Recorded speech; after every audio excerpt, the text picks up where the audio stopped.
All right, good afternoon, everyone, and welcome to the Wilson Center.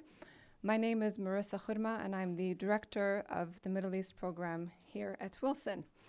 We're truly honored today to host this important discussion with Jordan's Deputy Prime Minister and Foreign Minister, Mr. Ayman Safadi, in conversation with Wilson Center President and CEO, Ambassador Mark Green. This is a special occasion for me personally because I get to introduce my former boss and my current boss. Mr. Safadi is certainly no stranger in this town. Prior to his appointment to head the Ministry of Foreign Affairs, he served as a member of the Jordanian Senate, as well as government spokesperson, state minister, and advisor to King Abdullah II.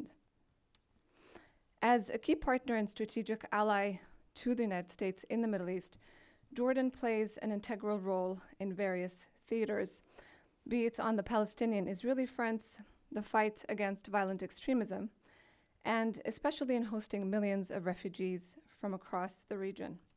So, Minister Safadi, welcome to the Wilson Center, and we look forward to hearing from you on Jordan's views on various political developments in the region.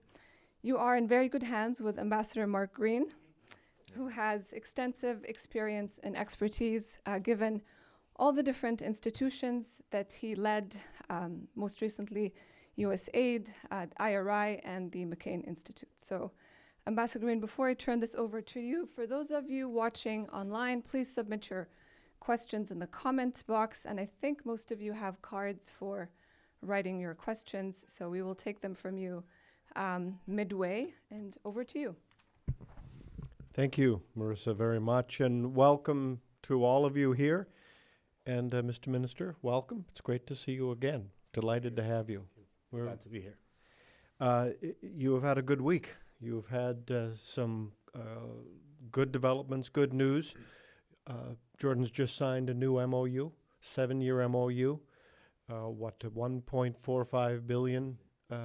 So can you tell us a little bit about what's in that MOU and why it's so important?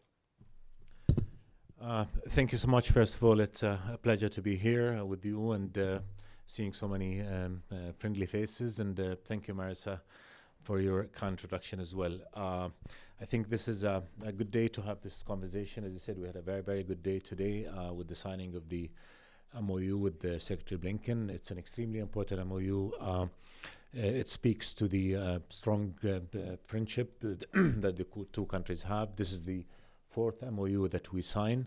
As you said, this is the longest and the largest MOU that we sign. It is a 7-year-old MOU, and it commits to a minimum of $1.45 billion annually to Jordan. It is important at this time because it will play a major role in helping us mitigate the very heavy impact of regional crises on the kingdom.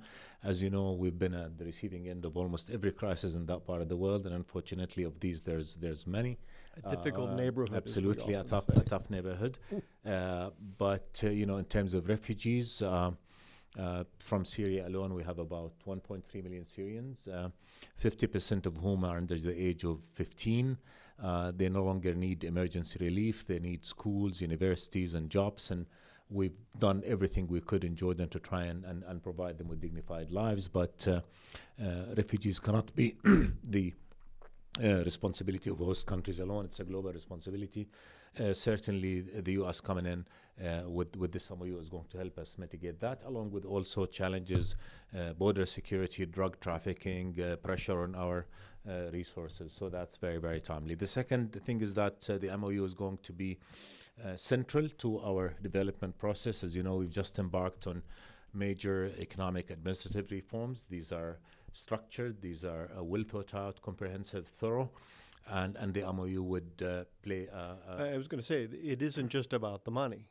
It's about what the money is going for and the reforms. Absolutely. And again, look, I mean, the truth is these reforms are essential for Jordan. They are our reforms. We would have done them with or without the MOU because we have no alternative if we want to put our economy in a more sustainable and resilient path. But the MOU coming in at this time, it's going to help us in implementing many of those projects. And inherent in the MOU is support for some of the mega and central, strategic projects like water, like energy, like other things. So we're grateful to the U.S. for the support. The U.S. has gone above and beyond for Jordan. Historically, it continues to do so. So we value that relationship, and we're grateful for the support. And we're going to be continuing to working together on advancing our cooperation, which, as I said earlier, with Secretary Blinken has done a lot of good, not only for our two countries, but also in our efforts to stabilize the region and create opportunity and contribute to peace and stability. Something that you just said that I think is very important, especially with all of the challenges that we all see right now in so many parts of the world. We focus a great deal on emergency assistance. But as you pointed out, some of this is long-term assistance and investments that help your young people and the young people you're hosting to have opportunity. So again, it's not simply about the numbers and not simply about the emergency assistance. It's instead making investments to create economic growth. Absolutely, and I cannot overemphasize the need for that. I mean, we're a young population in the whole region. People want jobs, they want opportunities. Our region is quite often associated with conflict, but I think if we look beyond that for a second, I think we have a huge potential that can be realized if we work together, if we address those challenges, and if we, of course, achieve peace and stability. That is key to unleashing the potential of our region. But ultimately, what we all want to do is create better future for our peoples, provide them with a better life, and refugees are an integral component of the population of the region. And as I said earlier, they are there. They have legitimate needs. They need a dignified life, and if we equip them with education, with hope, with opportunity, they'll be positive members in the communities where they are now, and they'll be able to contribute in a major way to their country when they go back. But if we abandon them to ignorance, despair, and bitterness, then we'll be dooming the future of the whole region to more conflict and more stress and more crises. Last year, we dedicated an entire edition of our Wilson Quarterly to human displacement and how it touches every part of the world. His Majesty actually made a contribution to us in terms of a written contribution. And what was quite, I think, startling to many of us was how directly he spoke of the need to help people have a dignified life. So he didn't simply say, look, again, we need to provide emergency food, emergency shelter, but we need to create dignity, and we have to recognize they're here. They are unlikely to be going back, and so we have to look towards the future. And I thought it was a very bold vision that we have tried to ourselves hold up and share as an example to others.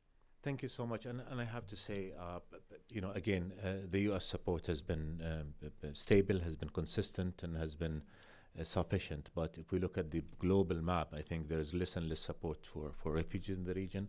And that's reflecting on their livelihoods and on also our ability to provide them with that dignified life, the path to which goes through good living conditions, education, medical services, again, hope. That they're being recognized as human beings, and they're the victims of conflict. We cannot victimize them again by abandoning them and leaving them to their needs. So I think there is an alarming decrease in international support to refugees, and even to our European partners who are concerned with migration. If refugees have a shot at a dignified life in our part of the world, they're not going to try and venture to go to Europe. So I think that is that's a common responsibility. That's a challenge that we can only face if we work together, and we must do all we can to avail the resources necessary for refugees, not to be victimized again, and to have a shot at a decent life. So we all see on every evening on television the terrible crisis, the war on Ukraine, Russia's invasion, and the flight of Ukrainians into other countries. Is there a risk that people forget about or don't pay sufficient attention to the long-term displaced populations in places like Lebanon and Jordan? So look, I mean, the Ukrainian refugees deserve all the help that they can get. I mean, they're again victims of conflict, and all of us must do what we can to support them. But it's not mutually exclusive, because yes, you do have a new needs emerging out of the conflict in Ukraine, but there is also the outcome of conflicts in the region that have not yet been resolved, particularly in terms of refugees. Nobody's going back. As I said, we have 1.3 million Syrians in Jordan, only 10% of whom live in refugee camps. The rest are in every town, city, village of the country. We have about 133,000 Syrian kids going to our official education system. We've given about 300,000 work permits to Syrians at a time when unemployment in Jordan is about 25% on average, bordering on 50% among youth. And again, we do that because we realize that we have to provide those people with dignified lives. Otherwise, they'll be doomed to all kind of suffering that is more than the suffering they've already been subjected to. So there is obviously a need for all of us to come together and help Ukrainian refugees, but that does not cancel out the need to continue to do what we need to do to help refugees in the region from Syria. Also Palestinian refugees, UNRWA, if I may just bring that in as well. UNRWA is key to the stability of the region. UNRWA in Gaza alone, there are 263,000 kids that go to UNRWA schools.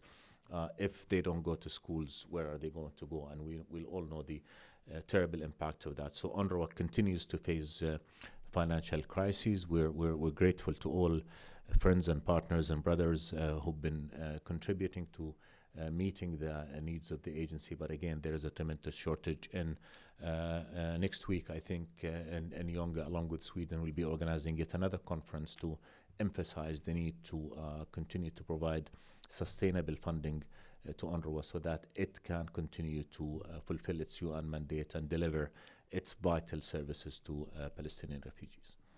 I brought up the subject of Russia while we're talking about Russia.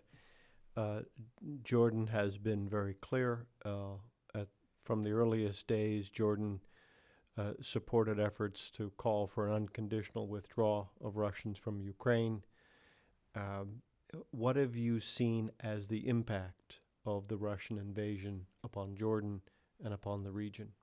Let me start first by saying that in Jordan we do have a principled position in support of UN Charter, international law, respect for the sovereignty of territorial integrity of nations. By the end of the day, we have an occupation next door, and we have to be consistent in our position.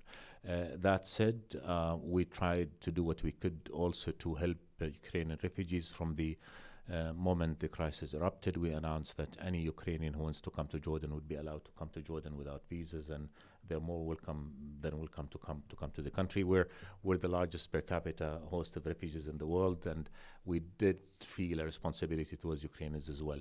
In terms of impact, I think the impact has been global in all of us. Food security, commodity prices, energy prices. We don't have energy in Jordan, so the increase in oil prices have immediately reflected on the purchase power in Jordan. Supply chains, all of these are challenges with which we and everybody else in the world are having to grapple. And I think it is important that we realize that we have to look at the even medium and longer term consequences of these crises. They don't seem to be going anywhere. And I think if you look at Africa, for instance, everybody's talking about famine now as a reality. The head of the World Food Program the other day was speaking of the increased demand for their support. So like everybody else who've been affected, and like everybody else, we feel that there needs to be, again, a global concerted effort to try and mitigate against the impact of the crisis on vulnerable countries and vulnerable groups within countries as well.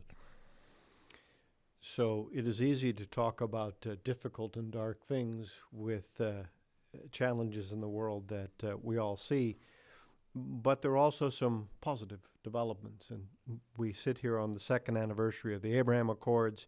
People sometimes forget that Jordan was the second country to normalize and sign a peace treaty with Israel, and we are joined by the ambassadors from the UAE and Egypt, and there is so much to celebrate on that front.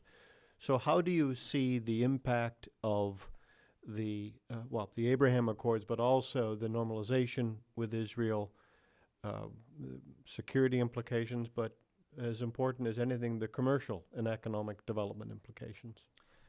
Thank you so much. And again, let me start by saying the achievement of just, lasting, comprehensive peace has been a long-standing objective of Jordan.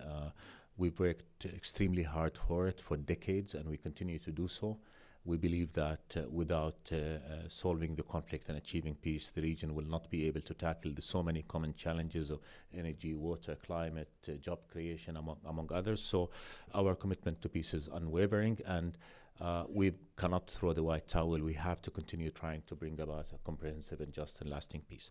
That said, I believe that all the peace treaties, not just the Abrahamic Accords, the Egypt-Israel, Jordan-Israel, Emirates-Israel, Bahrain, Morocco, all of these treaties, if we're able to leverage them to bring about a resolution of the core issue, which is the Palestinian-Israeli conflict, then we will have made a great contribution to the cause of peace in the region. However, if we do not solve the Palestinian-Israeli conflict, the conflict will remain with us and will manifest itself in more violence and more tension in the region. So what we're saying is that we need to stay focused on the core issue. By the end of the day, it's the Palestinians and Israelis who are living within kilometers from each other. We have to solve that conflict. The path to that resolution is very clear. The two-state solution, by which a Palestinian sovereign, independent state on June 4, 1967 lines with occupied Jerusalem as capital, living side by side a secure and peaceful Israel. If we do not move there, the conflict will remain with us, and we believe this is the only path to comprehensive peace. And so all our efforts need to be focused again on restoring political horizon, getting the parties back on the table with a view to having a negotiated settlement, again on the basis of the two-state solution. We see no alternative to the two-state solution. The two-state solution is being undermined day in, day out by unilateral measures that make the future of that solution less achievable due to facts on the ground. Settlements, confiscation of land, encroachment on the haram, all these are measures that need to be addressed. Ultimately, peace is a right for all peoples of the region. Peace is an objective which we in Jordan have always worked for. Our brothers in the region have all sought. The Arab Peace Initiative speaks of comprehensive Arab-Israeli peace. So that commitment is there, and we're going to continue to do everything we possibly can to expand that peace and make sure that the region is finally able to overcome conflict and have us all work on the challenges that exist, and they abound. But ultimately, the resolution of the Palestinian-Israeli conflict on the basis of the two-state solution is the only path to the just and lasting peace that we all want, and we believe all peoples of the region deserve.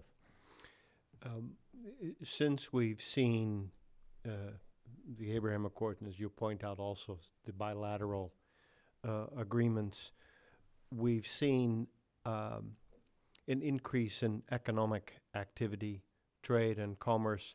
Are you feeling the effects of that in Jordan? Sir, again, everything that's positive is good.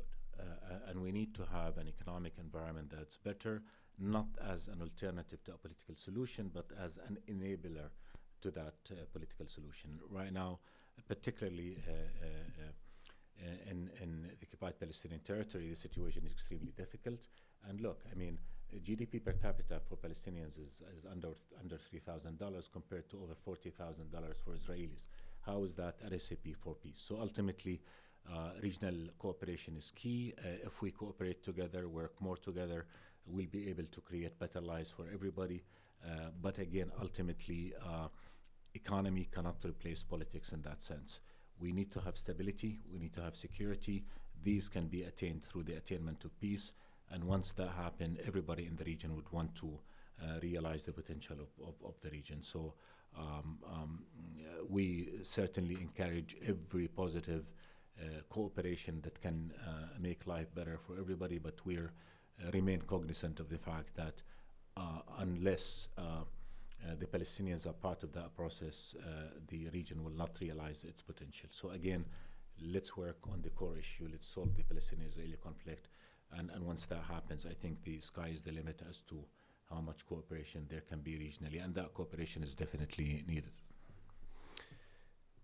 Going back to where we began, and we talked about the good news of the week, the 7-year new memorandum of understanding. So I come from the Midwest of the U.S. How do I explain back to the people of my home state the important role that Jordan plays in the region and in the world? What should I tell them? Look, we're genuinely grateful for the support that the U.S. provides to Jordan, and I think our partners in the U.S. do also appreciate the tremendous role that Jordan plays in bringing about stability and security to the region. We've been allies. Our relationship has been there. Our diplomatic ties go back 70 years. During that period, we've done a lot of good, as I said, for our two countries and for the region. We're together in fighting terrorism, a threat to all of us. We're together in promoting a culture of peace and moderation and respect for the other. We're together in efforts to stabilize a region that is key to U.S. interest in that part of the world. Whichever way you look at it, you'll see that Jordan and the U.S. have been solid partners working on a better Middle East that is in the interest of the U.S. So it's a partnership that both countries benefit from, and it's a partnership that continues to be stronger, as His Majesty and President Biden just said in Jeddah. It is strong, it is enduring, it is strategic. That's how we see the relationship. And again, Jordan has been and will continue to be a force for peace, a voice for moderation, a voice for regional integration and cooperation that would ultimately benefit the world. I cannot stress enough how strategic the Middle East is to your interest in that part of the world. And we, and along with our brethren in the region, the Emirates, Egypt, Saudi, everybody there, we're trying to do our part in making sure that the Middle East is no longer a source of conflict, that it's not just associated with crises and tension, but is seen for what it could be, which is a region that is at peace and a region that can contribute to world peace, and a region with which the United States has strategic relations, and the partnership that we have with the U.S. is definitely a force for maintaining the interest of both countries and the interest of our friends and allies in the region as well. There are very few countries with whom we have relations that enjoy the level of bipartisan support that the U.S.-Jordan relationship enjoys. And as you pointed out, 70 years worth, and each administration adds something to the relationship. How have you seen Jordan's role change in the region, if you think it's changed in the last 20 years? I mean, the region is a dynamic one. On one hand, it's among the oldest, it's the cradle of civilization, and yet it's a very young region in another way, and it's in constant change. How do you think Jordan's role has changed? Well, again, as I started, we've been at the receiving end of every crisis in the region. Remember, when we had the war in Iraq, we had to receive, millions of refugees from Iraq or crossing from Iraq through Jordan to their home countries. The Palestinian-Israeli conflict, Syria, the war on terror. So we've been at the center of it all, not just in terms of suffering the consequences of those conflicts, but also in terms of trying to address them in ways that are conducive to peace, stability, and human dignity in that part of the world. So we remain committed to our principles, but as everybody else, our tools of addressing the situation change in accordance with the changing dynamics, so that we're more effective in trying what we're trying to do. Right now, I think you'd see that the region, after COVID in particular, I think we all realize that how interdependent we are, not just globally, but also within the region itself. You see a lot of positive interactions among our leaders to try and see how we can work together, build complementarity, and basically, again, do what we're there to do, which is to serve our peoples better and create the opportunity that they deserve. So in that sense, in terms of economic cooperation, cooperation on climate challenges, energy, water. There are a lot of projects, the blue and green with the Emirates, the trilateral mechanism between Jordan, Egypt, and Iraq as well. The frequency of meetings that you're seeing among our leaders all speak to the fact that there's a growing recognition that we all need to come and work together. And Jordan has been a strong advocate of this mechanism. And times have changed. Right now, I think we all see that we do better if we work together. It's win-win for everybody.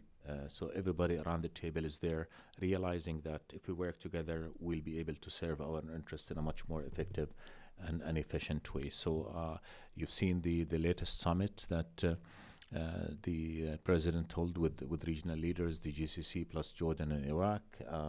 And again, I'm sure you could see the interest there and of all of us working together, Saudi, Egypt, Emirates, Qatar, Bahrain, Oman, Jordan, Iraq, all of us want to work together in that sense, because if you want to talk about climate, unless we work together, we're not going to be effective. Water, unless we're able to work together, again, we'll not be able to meet that major challenge.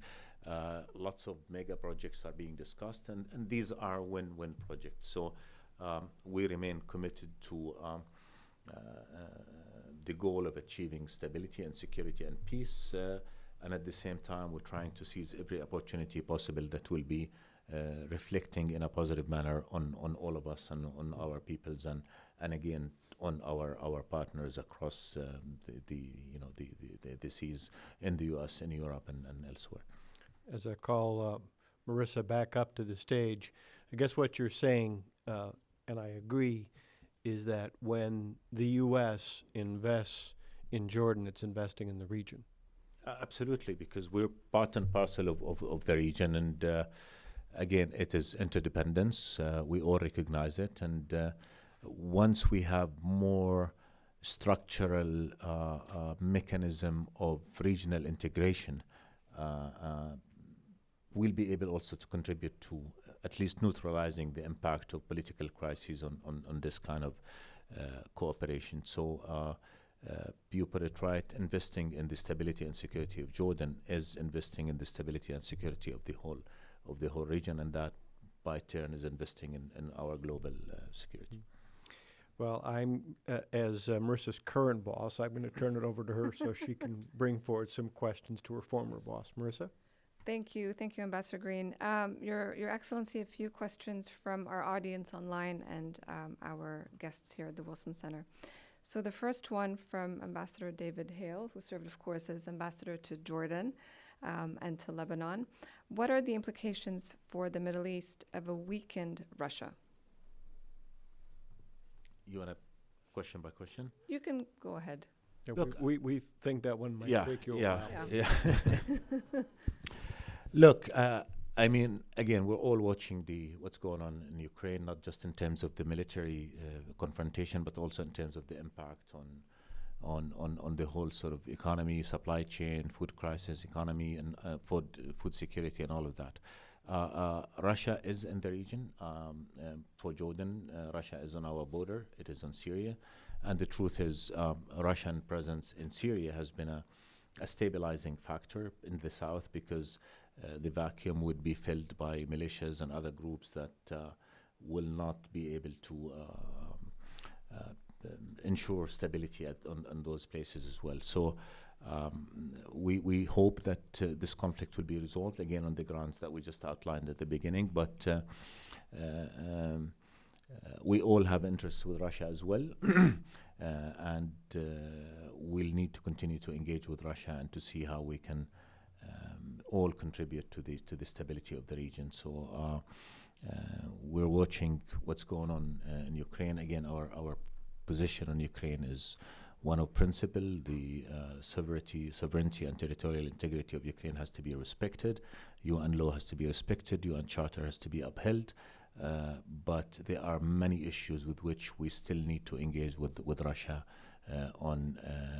from Syria to other parts of the region.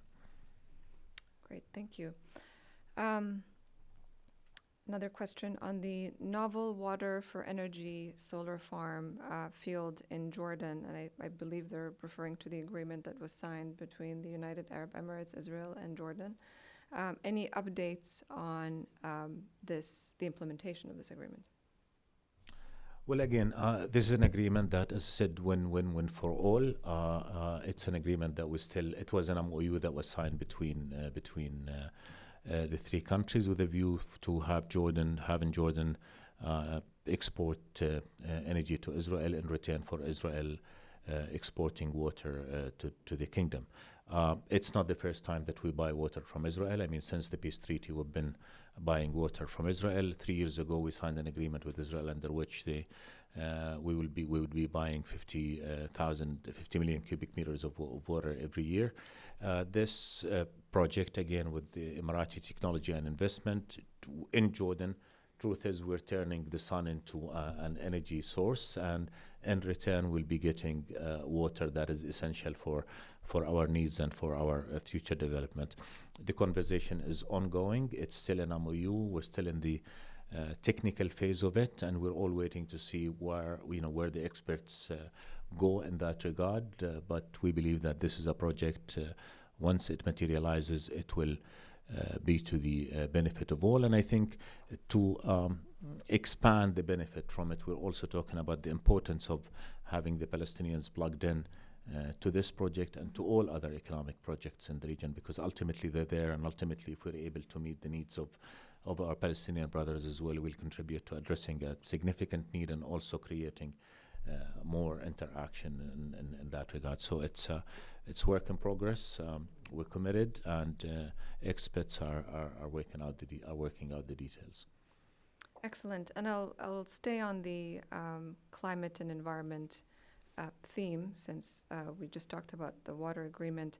How is climate change a more pressing challenge, but also an opportunity for collaboration, particularly in the region, given Jordan and the challenges Jordan faces, particularly with water?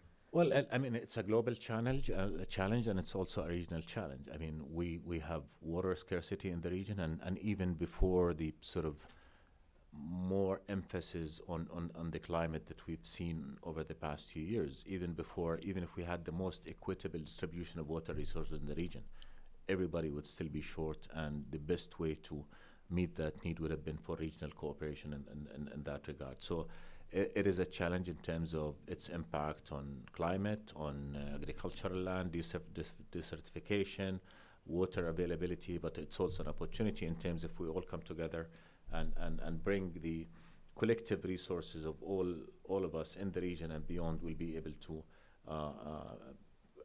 address the consequences of the major and real climate change and contribute to global efforts to minimize carbon and other emissions to the climate. So it's a real challenge. We realize it. We see it in the changing patterns in terms of rain, and we see it in terms of the increase in temperature, and it is real. It is there, and we can only address it if we work together, and I think that's what you see a lot of us trying to do. Thank you. A question from Professor Sandler from Georgetown University. What can be done to decrease recent increase in Israeli-Palestinian tensions? Create political horizon, get back to the negotiation table, restore hope in the credibility and viability of the peace process, and stop bilateral measures that are undermining the two-state solution and making life difficult for people. Security operations need to be stopped, and people need to still believe that the peace process can deliver, and can deliver the peace that they would be willing to accept and embrace. And again, only the two-state solution would deliver that peace. And we hear a lot of theories here and there, and people coming up with all kind of ideas. And we just, we've been at the heart of that conflict for decades, and we know that unless the Palestinians get their state that would live in peace with Israel, we will not have peace. So any other projections and theoretical kind of absurd projections are not going to cut it. We have to realize that there are a Palestinian people under occupation, and they want to have their right to statehood. and that can happen through negotiations that would again allow for the Palestinians to live in their state in peace and security with Israel. Situation is alarming. It's getting worse by the day. And again, the most dangerous thing is that just people no longer believe that the peace process can deliver. And if that happens, then what options do we have? So we have to restore faith in the process, and that we do by recreating political horizon and having meaningful peace effort take place soon, because time is not on our side on this front, I must say.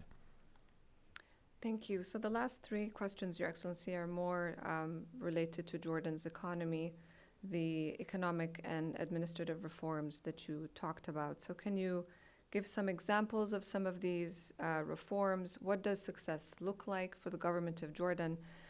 How much of this MOU assistance is actually allocated towards the reforms or implementing the reforms? And I'll ask another question, since it's related, with regards to the startup scene in Jordan, the entrepreneurship scene.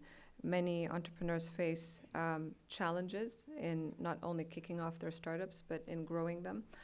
How can all these reforms address some of these economic challenges that the country faces? I think, again, the reforms are comprehensive in nature. We're talking about economic reforms and we're talking about administrative reforms, because unless you have a good administration that can carry out the reform plans, we're not going to be able to move forward. So ultimately, you're talking about reforms in the whole economic environment, legislation that would make investment much more attractive in Jordan, reforms that would address the process through which businesses are allowed to operate and go forward, reforms in the public administration with a view to making sure that we have a much more efficient and active bureaucracy that can facilitate and create opportunity. We're talking about key sectors like energy, like water, electricity, with a view to making sure that we have a more sustainable processes there in dealing with them, not just in terms of finding more resources, but also in terms of the management of the current resources that we have. And economic and administrative reforms go hand in hand, also with the political reform process that's aimed at increasing population participation by women, by youth, by political parties in the political process. So it's a longer term process. And the programs were reached after thorough discussion that brought together the public sector, the private sector, representative of all the key sectors that are there, and their timeline and their clear benchmarks that need to be achieved. So we're clear on where we want to go. Again, they're not going to happen overnight. It's a process, but we're starting and we know where we want to get. And in between, we have a mechanism that would ensure that we're moving forward in accordance with the objectives and benchmarks that we've had. We need to increase economic activity. Public sector can no longer offer jobs. The only way to get jobs, which is the key challenge for us and for others around us, is to get the private sector to come into Jordan. To get the private sector to come to Jordan, we need to be more competitive. We need to offer opportunities. We need to create an environment that will encourage people to come and realize that they will have profit for them.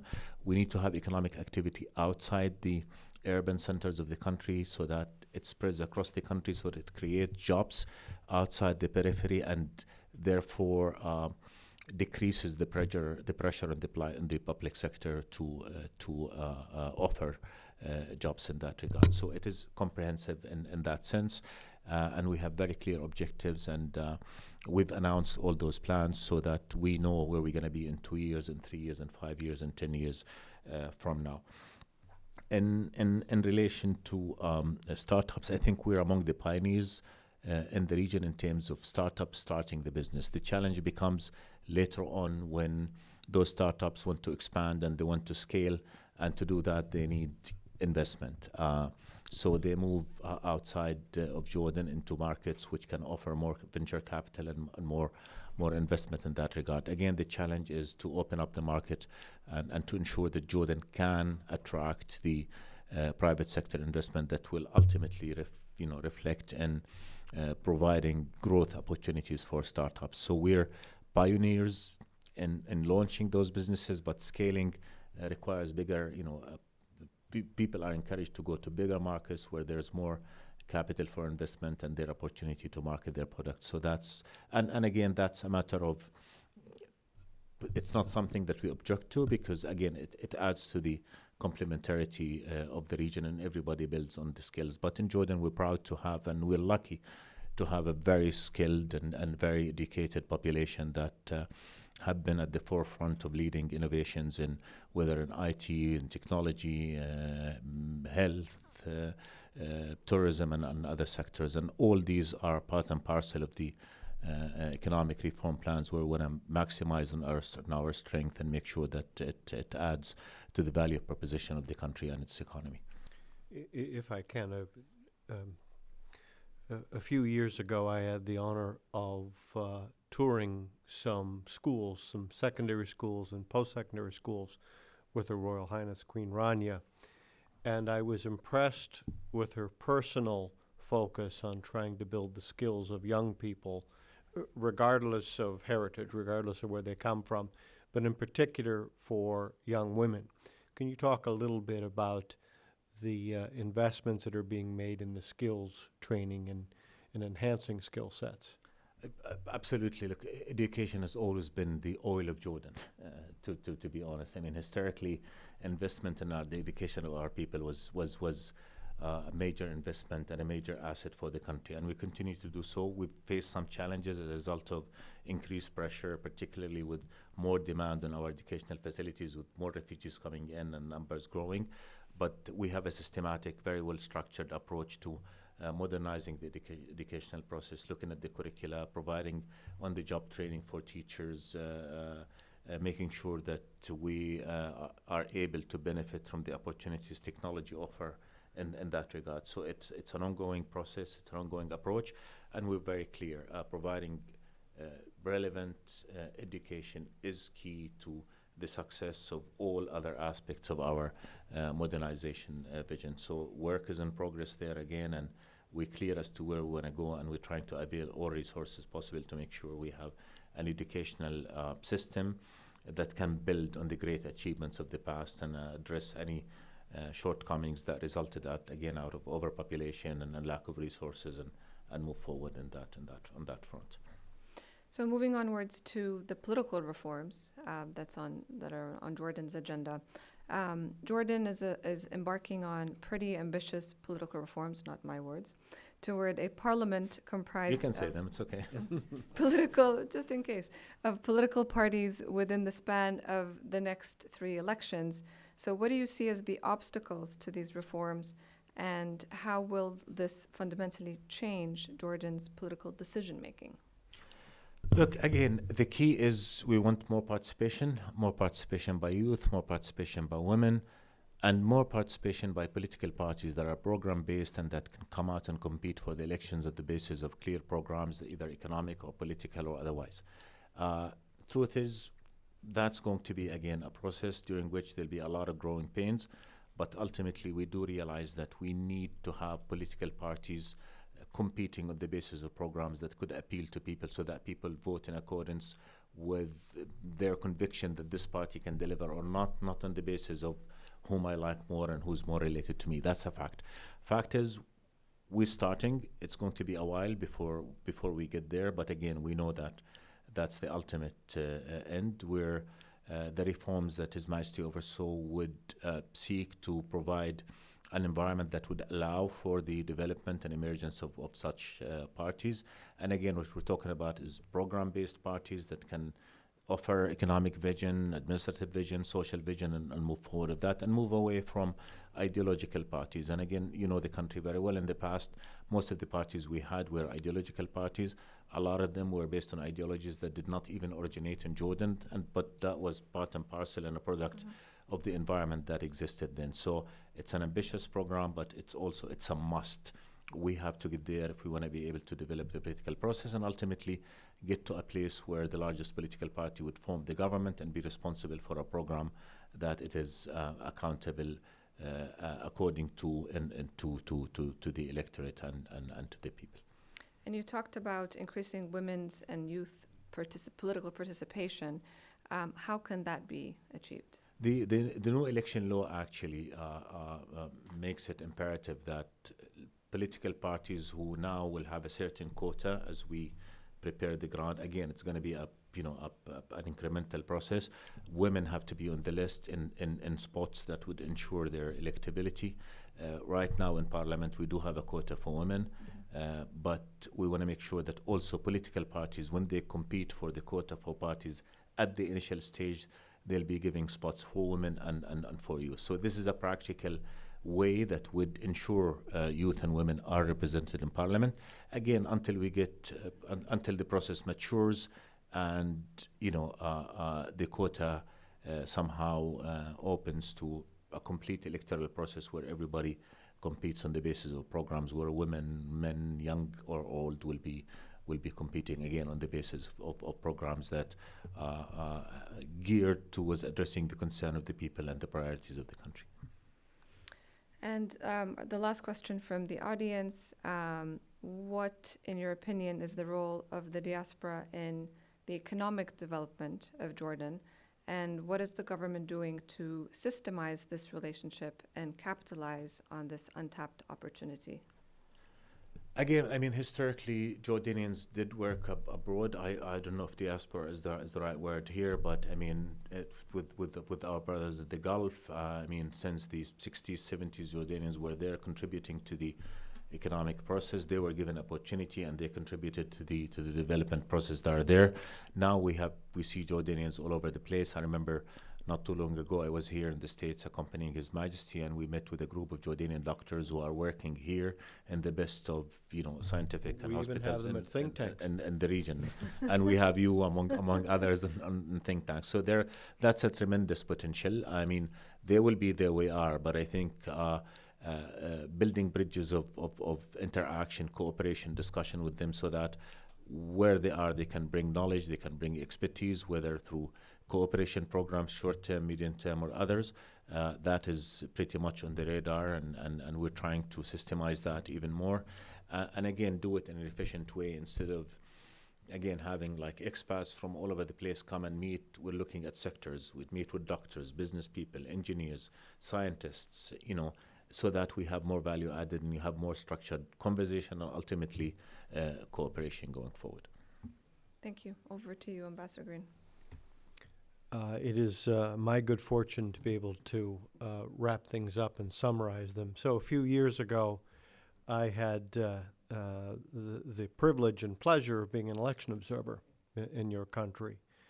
And I was struck by the vibrancy of the debate. I was struck by the freewheeling opinions of my taxi drivers as we were going around. I was also struck by the personal engagement of the King and the Queen in looking at solutions to some of these practical problems that you've identified. Jordan is a country that in many ways is the glue that holds the region together. And as the region is beset by a number of traumas and shocks, the fact that you have in your government and with His Royal Highness dedicated leaders who are looking forward, with that, it is no surprise that we see a 7-year MOU being signed here between the U.S. and Jordan. I think it speaks well for the future of Jordan. I know it speaks well for the U.S.-Jordan relationship. When I was administrator at USAID, I think Jordan was about the only country where the entire way through the budgetary process, Republicans and Democrats worked closely together, listening to our friends in trying to craft tools and investments that could be helpful. I think that is a credit to your government, and again, it is the reason that your government plays the role that it does. So, Mr. Foreign Minister, thank you very much for joining us. It's good to see you again, and we look forward to the next time. Thank you so much. Again, we're blessed with our people, we're blessed with our leadership, and we're lucky to have friends like you who've always been there to support and help us navigate the challenges of a region that, to say the least, is difficult. And I keep saying 10 years ago our economy was growing at about 8%, and then even before COVID it went down to less than 2% because of regional crises that impacted us in a strong manner. So again, our people are resilient, educated, committed. Our leadership is one of moderation and peace and working hard for the people, and we have friends like you who are here and supporting us. And I want to thank you for the opportunity, not just for this really lively conversation, but for the opportunity to allow me to see so many friendly faces and old friends in the audience. So I'm grateful for the opportunity, and I look forward to engaging with you more in the future. And thanks to all of you for attending and for tuning in. Thanks very much. Thank you so much.